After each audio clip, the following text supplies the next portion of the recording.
Welcome to the Inspiration Nation series. You'll hear from industry leaders and learn about what inspires them, what actions they're taking in regards to COVID-19, and they'll share some insider secrets regarding their industry and let you know how you can take advantage of them. I'm your host, Taylor Quinn, CEO of Filmspire. Let's get started.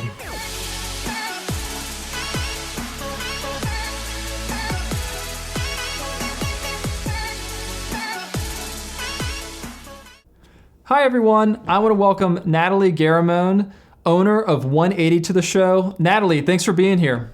Thanks, Taylor. I'm excited to be here with you. Absolutely. So Natalie, the first question is, we want to know what's inspired you to laugh recently? And I think you sent me this super funny tweet with this really funny photo. Can you explain it to me and tell me why you found it so funny? So I shared with you an image that I think had been circulating. It was kind of a screenshot of this guy's tweet where he's hunched over a computer and it says something like, looking back at Simpsons episodes to see if there's one where where Kanye West runs for president. And I just thought it was so funny. And I will preface it by saying, too, I'm not like a huge Simpsons fan. I haven't watched a ton of the stuff. My husband's a huge fan and he's actually one of the people who showed it to me. But I just thought it was so funny because if you do some digging, I know there are lots of other images and memes out there that it shows a lot of what the Simpsons had predicted about what's happened in our world, or what's going on in our world. So I saw that and I thought it was just kind of comical, just funny. So Natalie, please tell us about yourself, your business, and then we'd love to know, what are you doing to take action, kind of pivoting against COVID-19? I have spent the past decade or so in the organizational development, change management, culture strategy space. I worked for a couple different Richmond consulting firms. When I was transitioning kind of out of the culture strategy, change management, organizational development consulting space, I found my way into mediation through a series of conversations, kind of exploration about what I was good at, what I enjoyed doing, and of course, sort of some market needs that I had observed during my time in the consulting world. So I think the word conflict is really personal in the sense that everyone has their own experience with it. And so much of what I do is explore what conflict means for individuals, but also what it means and what it looks like and how it shows up in the context of organizations. So a lot of the work that I do in the services that I offer include kind of coaching through interpersonal conflict.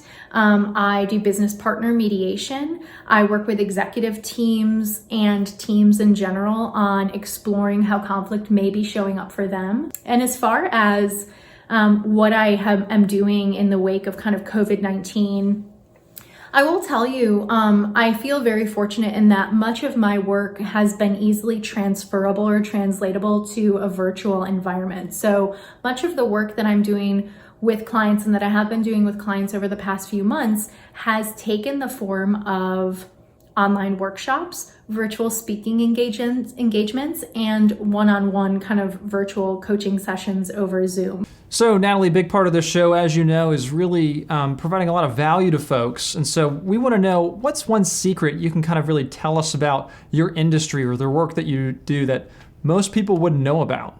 One thing that they teach you in mediation is that win-win is not usually the outcome that you're going for. What we're not talking about in mediation is a win-win. Very rarely are two people ever going to leave a situation and feel like, yes, I got everything that I exactly wanted.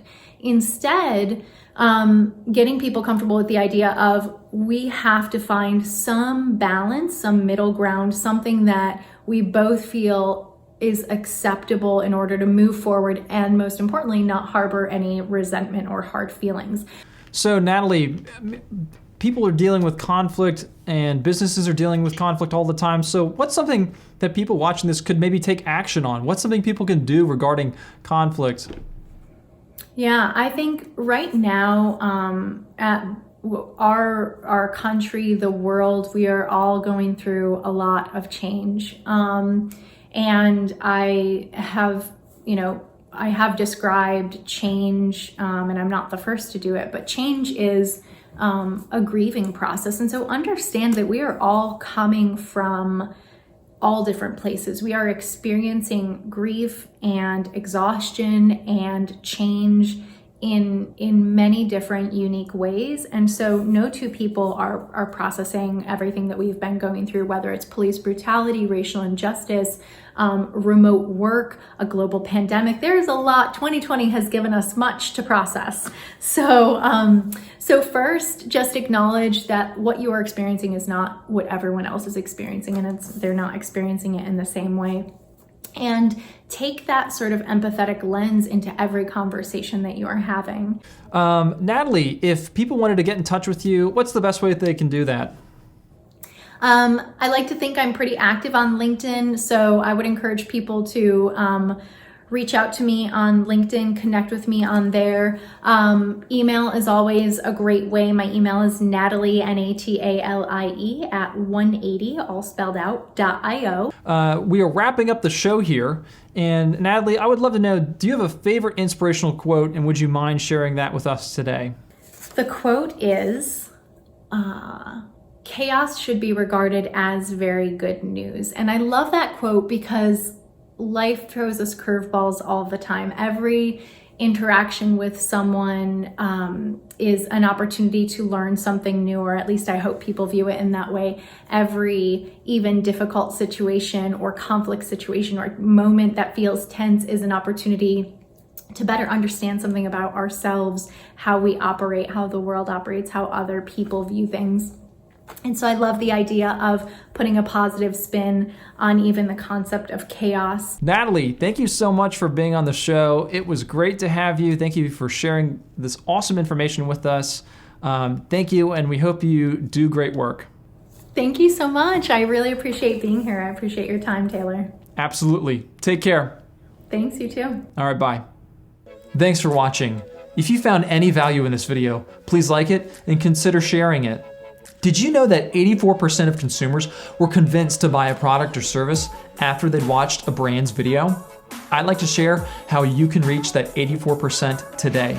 If you'd like to learn more, contact me through this platform or visit my website at filmspirevideo.com.